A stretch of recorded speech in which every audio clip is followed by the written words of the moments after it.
You're good. Hi, Josh. Hi, guys. Good. All right, take a seat.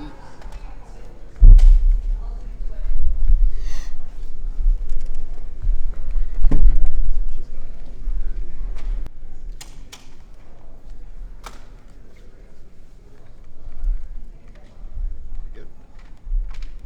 Already? Josh, it kind of feels like Oregon has silently become an offensive lineman powerhouse over the last few years. And last year, I felt like really helped solidify that for you guys because there were a lot of questions and you guys answered all of them. Just how does it feel to continue on this legacy, this tradition? I wouldn't say silently.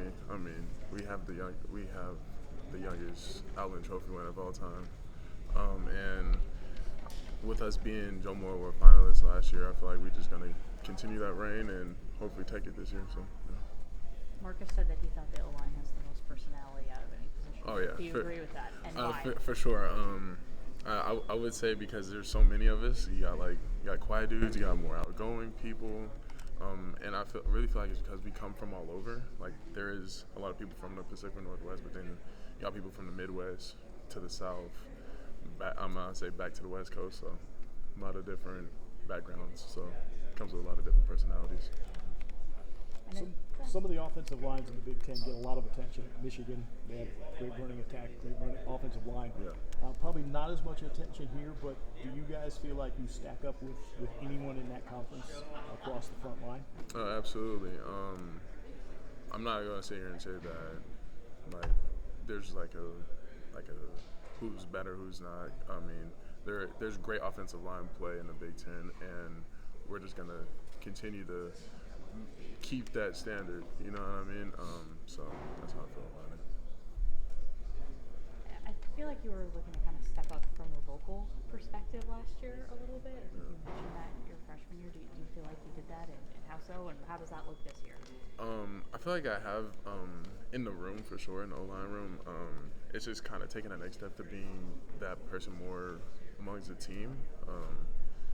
So I feel like that's where the improvement has to come more more on when I'm speaking to the team. That's where I have to be better vocally. Cause in the O-line room, I have become more of a vocal leader. So I feel like once I make that next step to the team, that's when it'll start getting a little better. So. You guys have already obviously are dealing with the loss of Kyrie Jackson. Yeah. How's it sort of been, as a player on this team? How's the coaching staff sort of, help you guys get through this process?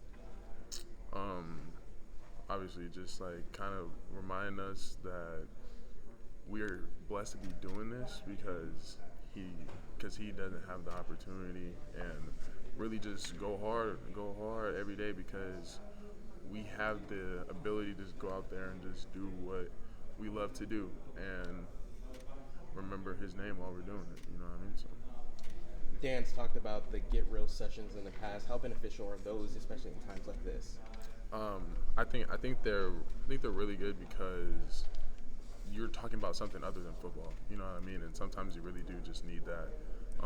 Just talk with your teammates, talk with your coaches, just about something else other than football, and it helps you get to know people a lot better on your team as well. So I feel like once you have different conversations, it just helps us grow our connection. How can this offensive line get better from last year? I know you guys lose a couple pieces, but the majority of you guys are back. So what's kind of been the big goal this offseason to get better? Really just being consistent and just being dominant at all times. I feel like one thing specifically that I see on film will be our pad level. Once we across the board start playing with lower pad level, that's gonna take our game to the next level. I'm sure you've been hearing about Big Ten defensive, win in the trenches. I know Right. coaches said a lot about it. When you kind of watch some film on the Big Ten teams, what do you kind of see? Do you see stuff that's different than teams that you played last year? No, you see exactly what you just said. A lot of games are won in the trenches, you know what I mean? And we know that, and we know that a lot of games are going to be put on our backs, O-line and D-line, and I feel like we'll be ready to get the job done. Dylan's come in here, and he's gone on some of these retreats over here. I know you guys went down to Southern Oregon. What's kind of that been like, and how's your relationship with them? Dylan's a really great guy.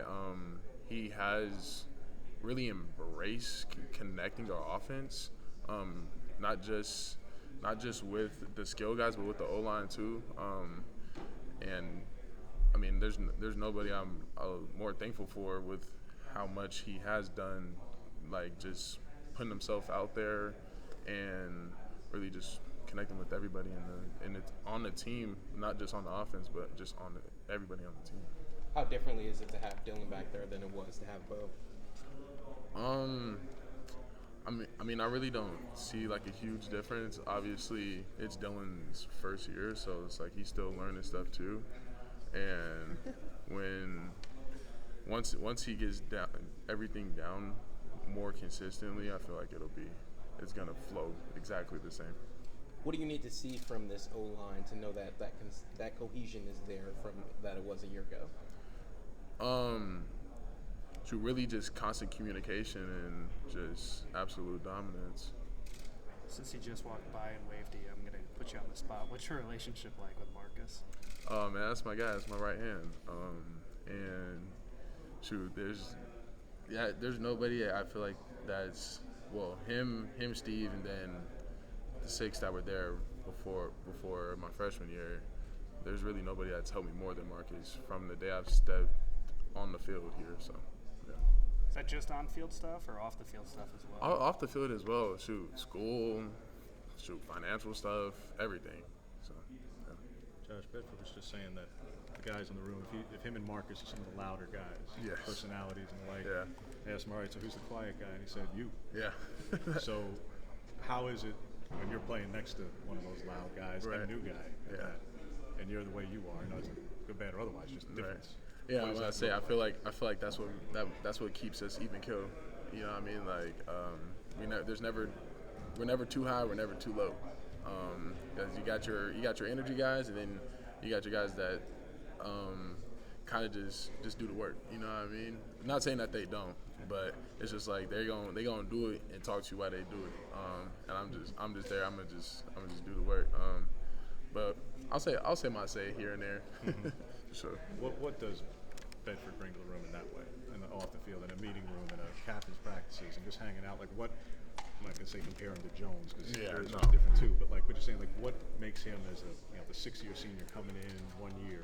What does he bring to the room? Definitely a ton of knowledge, and with how much he's played, like he has just the knowledge of how games will be, how environments will be. And I mean, like you said, he is a big energy guy.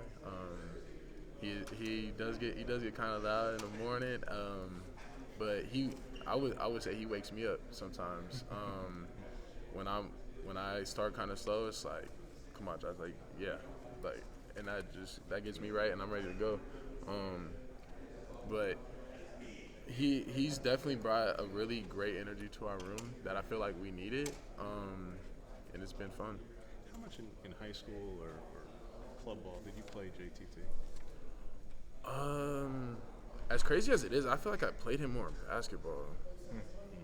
But I played him a couple times growing up, and obviously high school, we played every year until he left. But yeah, we played a lot in basketball and football. So. How much you realize you guys many things in between now and then, but Yeah. The country's awfully focused on October 12th and what that will look yeah. like. What will that individual match, because it's the local, because it's the history, because it's you Right. guys being from where you're from, and Right. now it's part of the Big Ten. What will that mean to you when that happens? I feel like it's gonna be great work, great competition.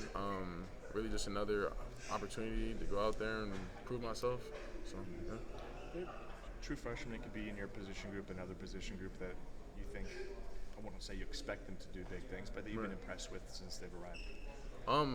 Really that they do take the coaching a lot of the times, whether it's from me or from anybody else, and they apply it as well.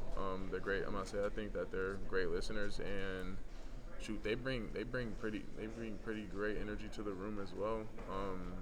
They're not really scared to like voice their opinions, and that's something that you really need because everybody should be able to talk. So.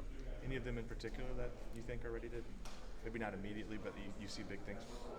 Shoot, all of them. Once they come, once they come together, I feel like they'll all be the next generation of great O-line play from Oregon football. So That's it. Thanks, Josh. yeah, thank you guys. I'm gonna